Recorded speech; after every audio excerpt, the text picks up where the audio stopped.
สบายดีเปิดคลิปมามื้อนี้ก็สิเห็นซุปผักอีกแล้วเนาะแต่ว่ามื้อนี้บ่แม่นซุปผักกุนง่องเด้อแต่ว่ามื้อนี้จะเป็นซุปผักพาเด้อทุกคนเด้อแต่ก่อนสิไปเฮ็ดซุปผักเนาะเฮาก็ต้องไปเก็บผักพากันก่อนแต่ว่าบ่ฮู้ว่าเขตบ้านอื่นนั้นเขาเจ้าเอิ้นว่าผักอันนี้นี่เอิ้นว่าผักอีหยังเนาะแต่ว่าบ้านอู่มันจะเอิ้นผักพาอันนี้ก็เป็นเส้นทางการไปเก็บผักของเฮาเด้อก็สิพาดหลายๆหมู่บ้านเนาะไปประมาณ2-3หมู่บ้านบ่จะค่อยฮอดบ่อนเก็บผักพา แต่ก่อนพักพานี่อยู่หมู่บ้านน้องอูนี่ก็มีหลายแต่ว่าปัจจุบันนี้บ่ค่อยมีหลายปานใดแล้วเนาะอันนี้บ่อนเฮามาเก็บนี่ก็ต้องข้ามขัวอูเลยทุกคนเนาะอยู่บ้านสำคอนเมืองลองซานแขวงไสสมบูรณ์อูก็มาเป็นครั้งแรกที่จะมาเก็บพักพาอยู่ในหมู่บ้านนี้นะอูน่ะ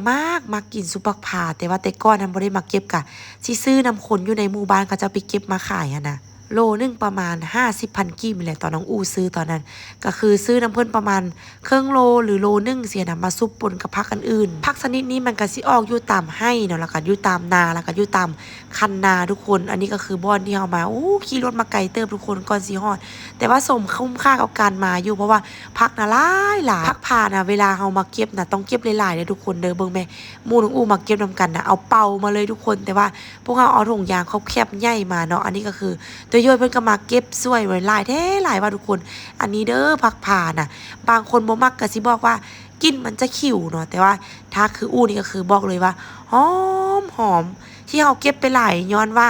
ใบมันเฮาจะบ่ได้กินนะทุกคนเด้อเอาแต่ก้านมันก็เลยต้องได้เก็บไปหลายหน่อยนึงเก็บไปเก็บมาจนเมื่อยทุกคนความว่าหลายอันนี้ตัวย่อยเพิ่นก็บอกว่าอู้จะบ่เบิ่งแม่เขาเจ้าเก็บแล้วเขาเจ้าซอมพร้อมเบิ่งใบมีแต่ใบพักพาเต็มหมดเลยเพิ่นว่าน่ะบอกให้น้องอูเบิ่งเพิ่นว่าสะออนหลายแท้หลายว่า เพิ่นน่ะแต่ก่อนน่ะบ่ฮู้กินผักพาได้แต่ว่าพอได้มาแต่งงานแล้วได้มาอยู่กับอูก็คือแบบอูพากินเพิ่นก็กินนำเนาะทุกคนเนาะอาหารการกินแต่ละท้องที่ก็จะบ่คือกันทุกคนแต่ว่าผักชนิดนี้น่ะคือหลายแฮงอยู่บ้านนี้นะทุกคนอันนี้น้องอูเก็บมาได้น้องอูก็บ่ให้แม่เบิ่งเนาะแม่ก็บอกว่าป้าหลายแท้เดี๋ยวแม่สิซ้อมให้เด้อเพิ่นว่าเฮ็ดซุปกินแซ่บๆแม่น้องอูน่ะมักแท้มักว่าเฮาก็จะมานั่งเด็ดใบมันออกเนาะเอาแต่ก้านเนาะ ค่อยเก็บไปเที่ยวละยอด2ยอดแบบนี้ได้เอาใบมันออกเนาะแล้วก็เอาแต่ก้านมันคือก็สิได้กินน่ะยุ่งยากหลายเติบนี่อันนี้น้องอูเก็บมาแล้วก็แบบซ้อมได้ครึ่งหนึงก็เลยสิเอามาซุปกินข้าวสวยก่อนกันนั้นก็คือแม่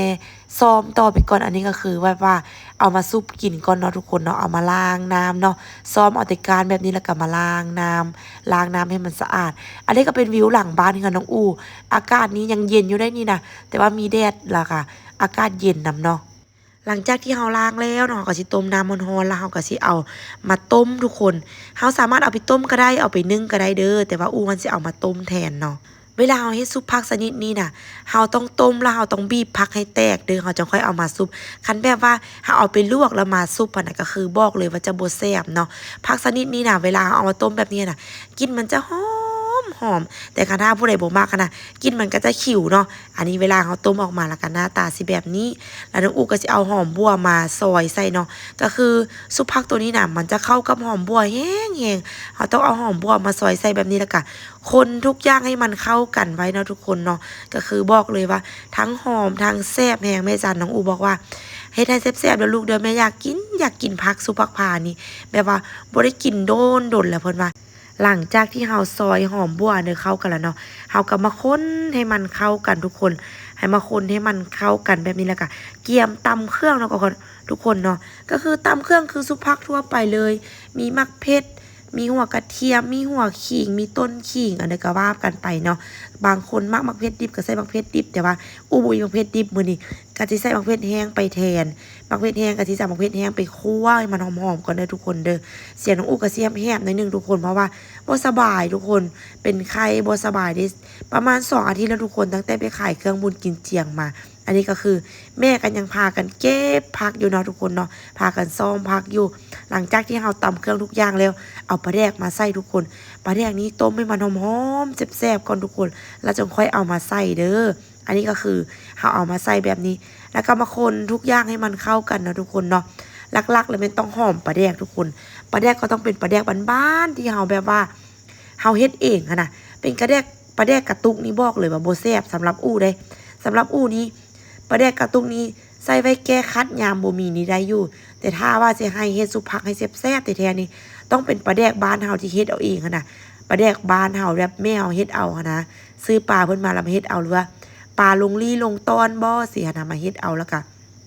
มาต้มน้ำซุปใส่เสียน่ะบอกเลยว่าแซ่บสุดๆเลยอันนี้เฮาก็พยายามคนเนาะคนทุกอย่างให้มันเข้ากันใส่แป้งนัวหน่อยนึงอันนี้หลังจากที่เฮาคนแล้วก็เอามาใส่จานแบบนี้ได้จานใหญ่ๆแบบนี้ทุกคนเก็บมาหลายๆทุกคนได้ซ้ำนี้ได้ทุกคนบ่ได้ใช้สิว่าได้หลายเด้เพราะว่า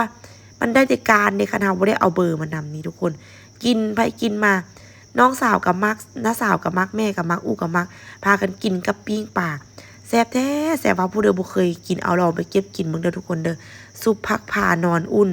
บ้านอู้จะแม่นแบบว่ายามหนาวๆแล้วสิล่ะไปเก็บผักชนิดนี้มาซุปกินเพิ่นว่ามันจะได้อุ่นอบอุ่นทางกายเพิ่นว่าเด้เฮ็ดให้นอนอุ่นหลับดีว่าซั่นนี่กินผักชนิดนี้น่ะลองเบิ่งเด้อ